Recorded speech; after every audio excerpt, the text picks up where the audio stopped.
This show is a member of the Sorgatron Media Podcast Network. Find out more at sorgatronmedia.com. This show is brought to you by IndyWrestling.us. Check out IWC, RWA, and more. And listeners like you, support this show at patreon.com/Wrestling Mayhem Show. Hungry as fuck, but I ain't starving yet. Chain for the pain, cocktail dog set. Never said I was a gangster or thug, but I'm an animal. Feeding for the taste of the fly. Hey guys, it's the Indy Mayhem Show. I'm Mike Sorga at Sorgatron on Twitter here, and this is the show where we talk to people in and around independent professional wrestling. And of course, check out everything at WrestlingMayhemShow.com, past episodes, and so much more going on over there. And please support everything over at IndyWrestling.us. A lot of the people that we do have on this show are represented over there. If you do a little search there, you can find them there over at the Indy Wrestling Network, IndyWrestling.network. So you guys can go check that out to support wrestling. And also, if you have any questions for anybody announced or anybody that you would like to see on this show, please hit us up at goodtimes@WrestlingMayhemShow.com or over on 412-206-WMS0. We do like some suggestions out there as well. So our guest this week is somebody who is no stranger to the camera, first of all, and and also no stranger to the studio. He's been joining us on the Brohemoth Invitational video game streams we've been doing on Twitch and everything too. But the successful Saint, Jordan Styles, with us today. Such excitement. He's brought the Emmy. If you're with us on audio, yes, that is a real Emmy. Oh yeah, we'll talk about the Emmy here in a little bit. But I almost cut myself there. That was terrifying. It is sharp. That's another thing. We were like, one time you had left it here while you went on an errand, and we're just like, wow, you could really stab somebody with this. Yeah, that's like a potential murder weapon. It is a great weapon. It's like it blinds you with the light, first of all. Yes. Whenever you get attacked, and then if you need to shiv a little bit, you can get that in there. Wouldn't suggest it. I'm pretty sure blood doesn't come out too well on this. But yeah, no. Sooner or later, I'm sure you'll find out. Well, anyways, we like a little bit of an icebreaker. We got plenty we're going to talk with you about here. But what was your first memory of pro wrestling? Oh, so first memory of pro wrestling was actually the Hell in a Cell in Pittsburgh with Mankind and Undertaker when I was a kid. I only remember it because it terrified me to death because it had to be about, I forget what year it was, but I was a young kid and seeing a grown man being tossed off of a giant scaffolding. Were you there live? I was not there live. My mother had recorded it on VHS for me at the time, whenever they were going through the pay-per-views, and just seeing that happen, I like ran out of the room crying. Jeez. Came back, saw his tooth in his nose, and I'm like, this is terrifying. I want to do this. It was such a weird way to trigger a love of professional wrestling, and ever since then, I kept watching it, daily, anytime I could, as many promotions as I could. Like every once in a while, me and my friend Ernie, we always watch like a WrestleMania, and whenever Flow Rider comes on, we start playing FIFA or wrestling or whatever. But it's always a great time. That's awesome. So you stayed with it. When did you convert from the watching into like, I want to get into this? Oh, it was actually really recently. Off and on, of course, I always wanted to do it. I was like, I'm going to be a pro wrestler. Okay, now I'm going to be a football player. I still want to be a pro wrestler. Okay, now I'm in front of a camera and all that stuff. But about 2-ish years ago, I got back into it when I went to a PWX show with Ronell, who actually worked at WPXI with me at the time. He was that's the Rev Ron Hunt. The Rev Ron Hunt, yes. Yep. He brought me to his show at PWX, which I didn't even know, like at that time, that there were Pittsburgh independents. I didn't keep up that as well as I could have, obviously. But he brought me to the show, and I was just so surprised being that close to the action, and it reawakened everything in me. I was like, I need to do this again. I'm seeing people cheering. I'm seeing the emotion happening in the ring, and it was a great show that I went to. I mean, definitely go to the shows, of course, now because they're still great. But it just flicked the switch in me again. To just kind of see that. So where did you go from there? How did you kind of discover this training and getting into that? I guess through Ronell, right? So yeah, a bunch of weird, crazy steps led to me training. From PWX, it happened whenever they had went to RWA. Originally, before that, we were actually his choir. It was a random thing too. Like we weren't part of the show. Yeah. We told him as a joke one day we were going to show up in choir robes, and we did. Me, my buddy Shoes, and his mother were in the front row. I think I was going around this time Uh-huh. To PWX because just catching whatever we can, right? Mm. And I'm just like, why is the crowd in these robes and masks? Out of nowhere, like before we were so cheery, we had tambourines, we were just annoying, and at first, like people, they didn't know if we were in the show or not, because I mean, obviously we weren't at that time, but they would trash talk us like we were. Yeah. So I would trash talk them back, obviously a lot worse than I would do now, because nothing's gonna happen to me at this point. But I mean, that was another step to getting me into that. Fast forward a couple months or so, they went to RWA and we came out as a surprise at the RWA show, putting Chris Taylor through a table and all that fun stuff. And I originally decided at that point I was just going to stay there, but I needed training because I wanted to get more involved into what was going on. Right. So I ended up going back to PWX to train, and the rest is history. There you go. So you had this interesting. We were talking about a little bit beforehand. You had this interesting like. You had some involvement, at least on the side, right? Like you got to come out at the shows, had that opportunity while you were actually, getting the formal training going on. And most I think get the training and then have Then they even go like on, those yeah. spots like that. How did that kind of inform you as you were kind of growing into it and getting the training? Well, I'm always a listener and a watcher. I love Yeah. to people watch. I love to listen to whatever. Like as much as I talk on camera, I'm usually silent backstage just listening. It helped me figure out the dynamics of a lot of stuff. There are certain things that you do during a show. There's certain things that you don't do. You don't bring fans to the back with you. And you don't do all these other things that could hinder or hurt the product. Yeah. So a lot of those things I learned early on, even before training. I learned jargon, like what a spot is and all this other stuff. So I think that helped prepare me when I finally stepped in the ring and first started doing my bumps. I feel like I had a little bit of a leg up with training in that aspect, that I knew a little bit, to get an extra step ahead. Excellent. So tell us a little bit, getting into the training, like what was it surprising when you got to see all that kind of actually went into it? Yeah, I thought for sure when I first started, I was like, I'm just going to get slammed and that's it. I'm done. I didn't realize that there were promos involved. I've always seen them, but I thought someone else did them for you. I didn't realize, the storylines involved. I didn't realize all the aspects that go into a show. There's a lot that goes on backstage that people don't see. That goes on a show, especially, I mean, you yourself, about from the film aspect of it, which, I have experience with that as well. There's a whole lot that goes up leading up to the show, just not even on the show day. And to see all that was definitely eye-opening, but it was eye-opening in a good way. It wasn't like, oh no, I'm terrified, I'm never doing this again. It made me strong, it made me hungrier to do this stuff. Let's talk about so you are the successful Saint. Yes. Jordan Styles. The undefeated Uprise successful Saint. Yep. The undefeated Uprise successful tour still continues, and I'm happy about that. It's That's exciting. right, the third Uprise event, and I got that too. Not so much with the other promotions, but no, not so much, not at all. Tell us about the development of where does the successful Saint come from? The successful Saint is 100% an amplified version of the negative parts of me. For absolutely sure. That wasn't even the first character I was going to go with. Yeah. Whenever we were starting out the Pulpit, I wanted to be the sin killer, Jordan Styles. And it was going to be this weird, creepy, almost Christian Blackish character where I would only go after the 7 deadly sins. I'd be like, oh, you represent wrath, you're dead. You represent gluttony, you're dead.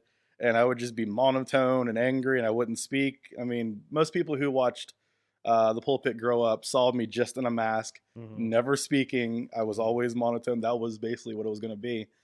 My trainer, Brandon Kay, kind of was like, all right, if you're going to do this, you got to be a certain look. You got to be a certain way.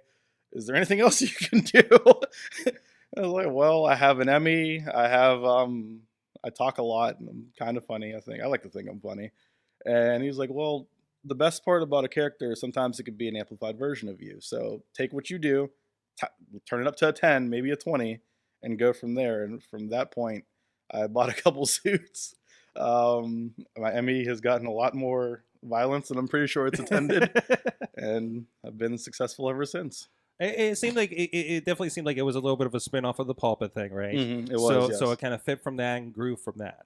So you had a nice base kind of going into it. I did, yes. I had a lot of base going into this. I had a lot of examples to look forward to. Giving Ronell credit, he definitely helped me a lot getting through those steps and fleshing out details of the character. Why does he do this? Why does he do this? Why does he do that? That type of stuff. Right, I still hate the guy, but it's whatever. So tell me about it. The Emmy is real. The Emmy is For most those that definitely are real. curious, the Emmy is real. Why do you have an Emmy? Okay, so I work for the news station WPXI Channel 11. Watch it. Watch Channel 11. If you watch Channel 2, I will find you. I'll do stuff. But disclaimer: Mainstream Matt works for Channel 2, and we have a little bit of internal turmoil here because of it.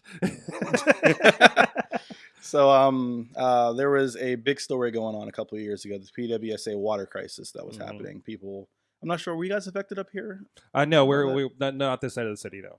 Perfect, yeah. A lot of people were losing water. There was massive lead levels in the water, almost to the Flint, Michigan level, which is, you never think you would have that in Pittsburgh. So for our gigantic story that we had there, I did a lot of the packages. I did a lot of the special opens. Basically, if you guys watch the morning show from 5 a.m. to noon, anything you'll see on there, I've had a hand in it. I've edited everything that's on that show, basically. So I edited a bunch of stuff for that. I got nominated out of nowhere. I didn't even realize I was nominated. Hilariously, whenever I got my nomination, the Emmy Award ceremony happens usually in Hershey, Pennsylvania. And I was at a Riverhounds game at the time when the award ceremony was going on. So I was like, I'm not going to win. Who's going to win an Emmy for editing? I'm not going to win. And as I was leaving the game, which they won happily, my old teacher who goes to the events regularly called me. She's like, "You won an Emmy." I'm like, that's funny. No, that's cute. She's like, "No, really?" And she showed me a picture of the screen with my name up there. And I immediately regret that I wasn't there with a tux to give my speech for it. But I'll go again. I've been nominated for several more. Last year, I got nominated for 3. 1-0 of them. Who figured, right? Ironically, Telemundo in Philly won like 75% of the Emmys this year. Really? For TV and video production, yeah. I don't know. We'll get them next year. Local Telemundo out of Philadelphia. Out of Philadelphia. Wow. Yeah. I think it's good for the fans, though. I'm sure they don't want to see me carry 3 of these around. No. Nor do I, because that's just too much. So you do have 2 of them, right? I do have 2, yes. Yes. So this is. Are you concerned? Like, I remember when Kurt Angle, like, I think for a while he did come out with his actual gold medals. His gold medals, yes. But eventually, like, they made facsimile ones so he didn't have any issues with them, right? Are you concerned about bringing a real Emmy? The more I do this, the more I get concerned. Okay. When I go to the boonies, I will most likely not bring a real Emmy. But yeah, I've been searching to try to find one that I can use that is not as real. I like carrying the real one with me. Yeah. It gives me a sense of authenticity with my character whenever I use it. But now that I'm using it in more spots, probably it's time to look for something different to use. Yeah. I mean, that can be. I mean, things can happen, right? Yeah. In the ring, as much as you plan things out and everything. So they're easily replaceable, which is good. But I don't feel like paying that much. I mean, money there's to no replace them. guardrail. Like, it's ever in the corner. I'm afraid I'm going to knock it over. Gives you great shots though if you want them. Yes, that's true. That is true. But yes, I no longer have someone in my corner to protect the Emmy for me. That's right. You need like a pallbearer or something to hold it for you. I'm looking. I've been searching. No one wants to be on my bandwagon right now. Apparently, I'm too mean. I don't know what that's about. Not at all. So we're what do we say? 5 matches deep into your career. 5 matches deep. deep. I filmed all of your matches. Yeah, it's exciting. I love on the GIFs, which by the way, if you guys are ever on Giphy, Sorg has the greatest wrestling GIFs you will ever see. I love seeing them every time, even from the other promotions. It's so great to see, like, especially you filmed the Lucha event that came through, and seeing Pentagon Jr. and Phoenix with their GIFs was so cool to see. He always gets my pose, which is on my shirt, perfectly every time. Yeah, it's so cool. It is so cool to see it. I love seeing you out there because it's more fun, especially for me to play off of cameras. And it's you do that so well. And I love to see that. And whenever I go over there, I'm like, come here. And you zoom in and I run away. It always makes me so happy. But yeah, 5 matches, you film them all. They each get more and more ridiculous as they go along, it seems. So tell me about your experience, like actually getting, into the ring.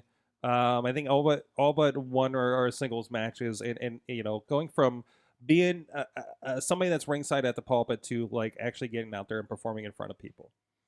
Brandon K. That's really the only good answer I can give. He is an absolute genius when it comes to wrestling. He's a perfect trainer. He's been training me. I'm actually going there after this now to train with him again. He helped me get to where I am with the wrestling and figuring out how to go about doing things, because I am too much of a perfectionist to do this by myself. I would never think that I was any good if I did. My first experience with wrestling was actually thanks to Chris Taylor. We did a benefit show with IWC. I cannot remember what the name of it was, but Rev was in a battle royal. I was up there in my pulpit gear, and his entrances are ridiculous, as you've seen most of the time. And I remember that one. This was the Connor's Cure one that was out. Yes, like kind of out east of town. I forget what the town it was. Yep, he was in that, and they were just starting their rivalry. I can't remember what our entrance was. I can't remember if it involved a dolly or me carrying him on my shoulders. I think that was the dolly. The dolly. The Yogg High School one was the one where he was on my shoulders because they wouldn't let us take a scaffolding with us. But he was in the battle royal. I caught him. I got him back in. He got eliminated. My first bump in professional wrestling, I wasn't even in training yet, was a tailor cutter on a gym floor, which I think is where I get my craziness from. I probably got some PTSD. When you start from that, yeah. Yeah, when you start from that, what else are you going to do? And also you fell off a cage in RWA. Chris Taylor again. Once again, Chris Taylor, bane of my existence. Which was a slightly scary moment because it was a table that was brought out on dollies for a grand entrance for the Rev, and I believe they put the dolly underneath the table. Yeah, and it just sounded like death when you went through it. So I didn't know that it was underneath the table. When we were doing our entrance, we told them to kick the dolly underneath the ring, so both of them underneath the ring. I think one of them got kicked under the ring, one of them got kicked under the table. I'm too into the match to realize that there's something under there, so I crawl up. Because I think there might have been a sheet over it or something too. Yeah, there was a sheet over it, so you couldn't see what was underneath it. So we set the table under. We got to do our match. I go to the back. I come out for the cage spot, which is hilarious because I didn't scale a cage before I did this, which is probably not what you want to hear. Because I'm like, yeah, I'll do it. Why not? I'm like, oh, there'll be footholes. No footholes. So I'm up there in dress shoes. This isn't like the Hell in the Cells that you've seen over the years. Yes, where there's a foothold to climb that thing now. Trying to scale a cage in some slippery dress shoes. I would not recommend it to anybody, but I got to the top and I fell. It's like the thing that brought you to the dance, the McFoley thing. He had never scaled that cage before that Ironic, moment. right? Yeah. Right? It seems like McFoley seems to have a definite hand in my relationship with wrestling at this point. And I just remember going up there like, this is going to be a breeze, whatever. I have a high pain tolerance for these type of things, whatever. And when I landed, I remembered one impact and then a second, which I thought was the floor. And then I finally landed on the floor. There was a loud crack and I just lost all air in my body. And I'm just laying there going, oh. They come out, they're like, you okay? Yeah, I'm good. And all I remember after that was Phil Bad asking them to stretcher me out, which wasn't planned. And then I'm like, why? I was like, you broke a dolly too? Are you sure you're okay? I'm like, what dolly? I still have a piece of the dolly at my house, actually, that broke. I kept that for sure. So after that, actual just matches in a ring are easy. Oh, yeah. There's nothing you can't do. I've taken suplexes on floors now. Most of this happens with Rev, now that I think about it, all my dangerous spots. It's always Rev when it happens. Hey, why don't you do this? Sweet. That sounds cool. One of these days I'm going to learn, but when you're young. You're a few in here, of course, performing on all the Uprise shows, which is the kind of the next generation of Rise Wrestling, Rise with a Y, down there in Connellsville.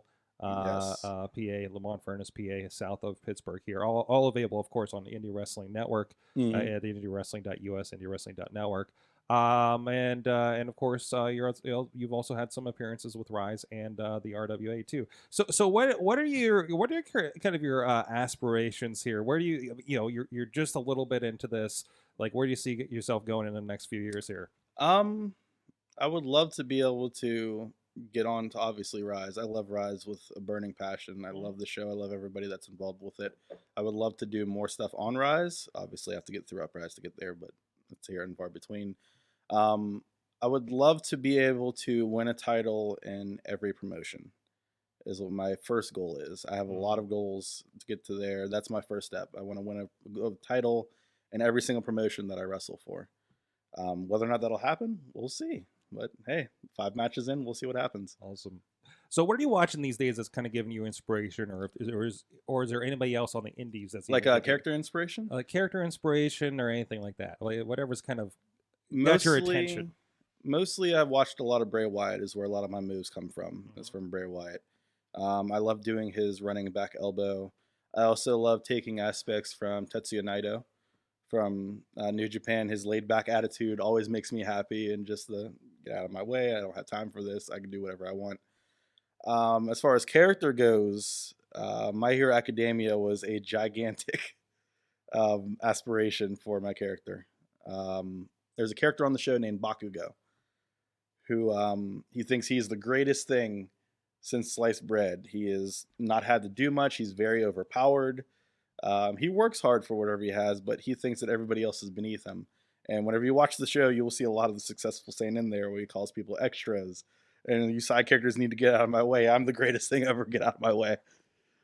So that's basically what I've been doing. I watch a lot of Ring of Honor, a lot of New Japan. I get to watch Ring of Honor every day because it comes on at 2 o'clock in the morning when I'm at work. Nice. So I get to watch it while I'm at work, which is the greatest thing ever. I love it. You'll see on my Facebook sometimes, what, wrestling and this? Oh. That's great. Mm-hmm. So, again, pretty early in, but what is the best and the worst thing about indie wrestling for you so far? The best thing about indie wrestling is that you have the opportunity to prove yourself. There's a lot more creativity involved into indie wrestling, at least in my opinion. You hear stories about WWE, how they have to structure their matches based on what they want. Every move is planned, every spot, every camera angle where they position. I feel like indie wrestling gives a lot of people the creativity and the ability to do what they want more. Granted, you have your restrictions with time or whatever, but the ability to go out there and create something, even if it's for a handful of people, gives me a sense of pride and happiness whenever after a show, whenever I'm beating myself up, I'm like, my match sucked, I don't know what happened, and the person comes over, dude, that was awesome. It's you can't fight that feeling. A bit of perspective for you. It's definitely a bit of perspective. I mean, that's something I have to get over eventually, and I'm sure that'll come with confidence, but it's so cool to have that happen even now. Awesome. And the worst thing? Going through 3 things off a cage. Yeah, 3 things off a cage. At least in my earlier aspect of my career before I started, the worst thing was politics that I saw. I like to consider myself a positive person, so whenever there's negativity around, I don't like to stick around with that, which is one of the reasons why I'm at Rise. A couple of places I've been had a lot of negativity surrounding them at the time, which have gotten better, and I'm so proud to see that, and I'm happy for that. But sometimes politics, I feel, gets in the way, and egos gets in the way of a lot of things. Granted, I don't have a lot of experience in indie wrestling at this time. As you said, I'm 5 matches in, so maybe I'm not at place to talk about it. But I feel like egos can sometimes hurt not only the product itself, but them themselves as well. So I try to go into every match, every moment that I do, thinking about not just me. How can I elevate my opponent? How can I elevate everybody else around me? In any way that I can, whether it be through promos, whether it be through editing or filming, whatever I can do. I just try to better everybody else around me. That's awesome. It's been really cool. I say one of the positive people I get to work with here, and there's been that trend lately, like I said, with Rise and a lot of people involved, that are touching, several aspects of the product, and, whether that be media, backstage, agenting. I'm seeing more and more. readily at these shows that I don't remember seeing 5 years ago at these Yeah, shows. yeah. Even Marcus Mann, sometimes he'll call me out for a coffee every once Yeah. in a while just to talk about how I'm doing. What can we do to do anything better?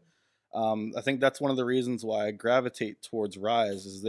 It's like not for a cliched word. It's a family. Yeah. They believe in inclusion for everybody. They believe in putting on the best show that they can for the fans, and not only for the fans but for themselves. They believe in giving you pride in your work. Brandon Kay drills that in our heads all the time. Have fun out there. You don't know what the next day is going to bring. Yep. Have fun out there whenever you wrestle. Absolutely. Give them something to come back for, and give yourself something to come back to. That's great. Where can people find you online? Online, I have a Twitter, 412JStyles. I'm not on there as much. I apologize. I am on Facebook a lot, though. You can follow The Successful Saint on Facebook. See my antics and all of my anger issues that are shown out on that page. Instagram, JStyles412 as well. There's a lot of personal and wrestling stuff involved in that as well. Excellent. Go check him out. Like I said, he's part of Uprise. A little bit of Rise in RWA. You can see some of the big falls over there as part of over at IndyWrestling.us and the Indy Wrestling Network. And of course, please keep an eye out for all the Rise and Uprise shows that you're involved with, and you'll see some of your work there as well on the media platforms. So many falls. So many falls, so many big knees to the face, so many people jumping on me. Yeah. One day I'll do the jumping. One day, the jumping will be his. Go check him out. Thank you so much for joining us here on the show. And thank you everybody joining us here in the chat room live at IndyWrestling.us, Facebook, and everywhere else. Please subscribe to the Indy Mayhem Show so you can catch all of our interviews, including our past ones. Recently just announced our good friend DJ Z, who just officially announced has signed to WWE. We just talked to him a couple weeks ago here in the studio here when he was in town, and just seeing his last match in IWC. So real cool to see that. You never know. Brother Jordan might be up there someday as well. Maybe that'll be a Slammy in his hand instead of an Emmy. Thank you so much, everybody. Please, until next time, support Indie